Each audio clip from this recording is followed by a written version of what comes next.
What's up, Facebook? JR Garcia here, checking in from Affordable on Home Services. Today we're out here in beautiful Katy, Texas.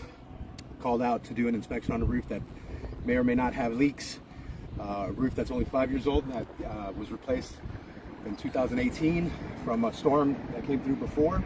It's a hailstorm, and they had the contractors come out and do this here. So this is the importance of choosing the right company and choosing the right company that knows what they're doing, and not only that, but knows that, like, as far as the material that they use, is they use high quality materials.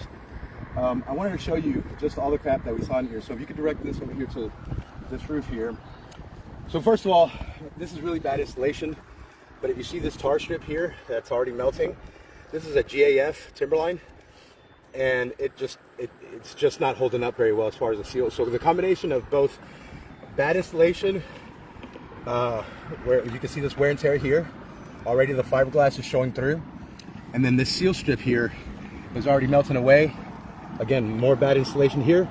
But the worst thing is that this installer, if you can see this here, has overdriven these nails so much that, I mean, I'm literally looking at all these shingles. If you can see here, the nail has been overdriven. So, like, it's literally being held on by every piece of glue, every piece of is being held by the next piece of seal. So if you look at this one here, that one's actually nailed okay, but this is the worst one over here. If you want to show this, Crystal. We went to just lift this up just to look at what was going on, because of this shingle here started slipping.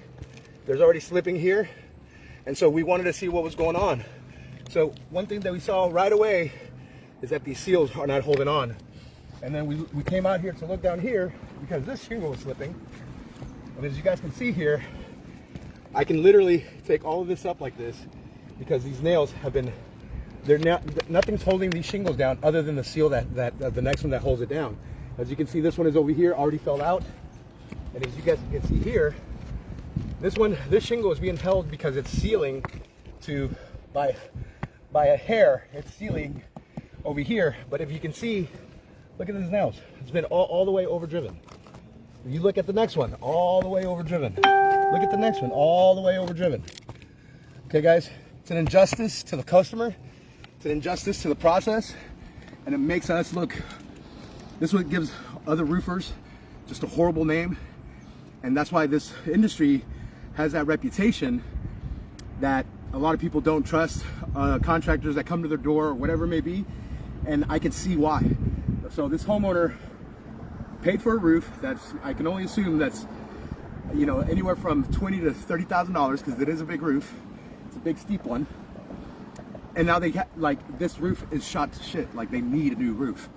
So we're gonna get down and talk to the homeowner about going down and seeing if this contractor hopefully is still in business, and seeing about filing a claim against them for doing this injustice to this homeowner, because it's fucking bullshit. I'm sorry, excuse my French, but this pisses me off. Anyway, just wanted to shout out to these guys, let everyone know what's going on here. Guys, when you're dealing with the companies, make sure you look up their reviews. Don't just go with anyone that comes to your door. I'm not saying to shy them away, because there's great companies, we do it too. But look them up, see their reviews, see what they're doing, okay? All right, guys, I'm gonna log off. JR Garcia, see you later.